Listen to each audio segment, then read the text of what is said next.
Hi friends, இன்னைக்கு வீடியோல cooking பார்க்க போறோம். இன்னைக்கு புலாவும் பொட்டேட்டோ கிரேவியும் செய்ய போறோம். ஃபர்ஸ்ட் இந்த மசாலா பொருட்கள்லாம் போடுறோம் ஃப்ரை பண்றதுக்கு. அதுக்கப்புறம் வெங்காயம், தக்காளி போட்டு வதக்கிட்டு, பச்சை மிளகாய் போட்டு வதக்கிட்டு, இஞ்சி பூண்டு பேஸ்ட் போட்டு வதக்கிட்டு, அப்புறம் புதினா போட்டு சாட்டே பண்ணிட்டு தேங்காய் பால் யூஸ் பண்ணோம் நம்ம புலாவுக்கு. அப்புறம் ரைஸ் வந்து ஆல்ரெடி நான் சோக் பண்ணி வச்சுருக்கேன். 15 மினிட்ஸு சோக் பண்ணி வச்சுருக்கேன்.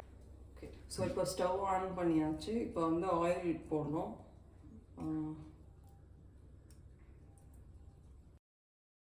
எண்ணெய் காஞ்சிச்சு.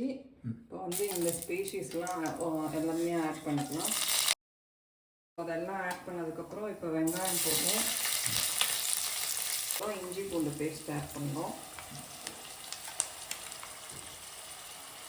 இப்போ பச்சை மிளகாய் போட்டுக்கிறோம். நான் தூள் எதுவுமே யூஸ் பண்ணல, பச்சை மிளகாய் மட்டும்தான் வந்து காரத்துக்கு யூஸ் பண்ணேன். ஸோ பச்சை மிளகாய் போட்டதுக்கப்புறம் இப்போ தக்காளி போடுறோம். இதுவும் கொஞ்சம் நல்லா வதங்கணும். இப்போ எல்லாம் வதங்கினதுக்கப்புறம் புதினா போடுறோம்.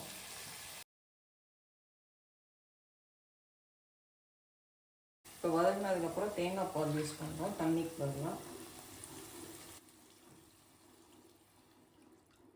கொதி வந்துருச்சு. இப்போ அரிசி போட வேண்டியதுதான்.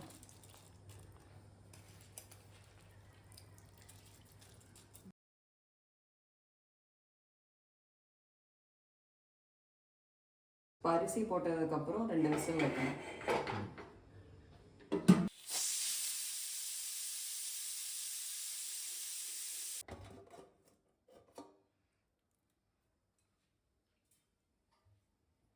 இப்போ வந்து பொட்டேட்டோ கிரேவி செய்ய போகிறோம்.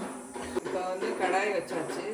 இப்போ எண்ணெய் வந்து போட்டுட்டு, இப்போ எண்ணெய் காஞ்சதுக்கப்புறம் இந்த பட்டை லவங்கம்லாம் போடுறோம்.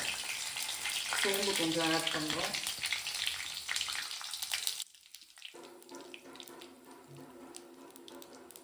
வெங்காயம் பொடிசாக நறுக்கி போடுறோம்.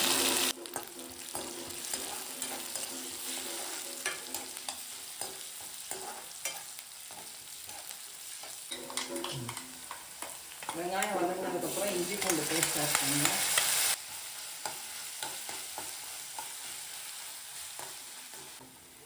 இஞ்சி பூண்டு வாசனை போனதுக்கப்புறம் பச்சை மிளகாய் போடுறோம். பச்சை மிளகாய் போட்டுட்டு தக்காளி போடுறோம், வதக்கணும்.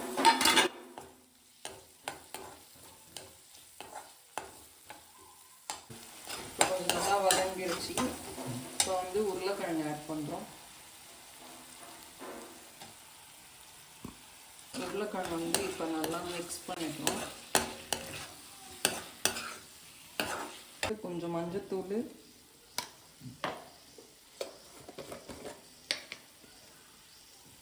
கொஞ்சம் மிளகாய்த்தூள். இப்போ வந்து தண்ணி ஒரு கிளாஸ் ஊற்றிக்கிறோம்.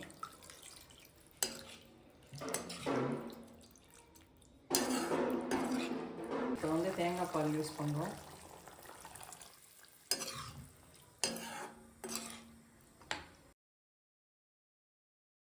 ஸோ இப்போ நல்லா சூடி வந்துருக்கு. ஸோ இதோட நம்ம ஸ்டவ் ஆஃப் பண்ணிக்கலாம். இப்போ முந்திரி பருப்பு வறுக்கிறோம்.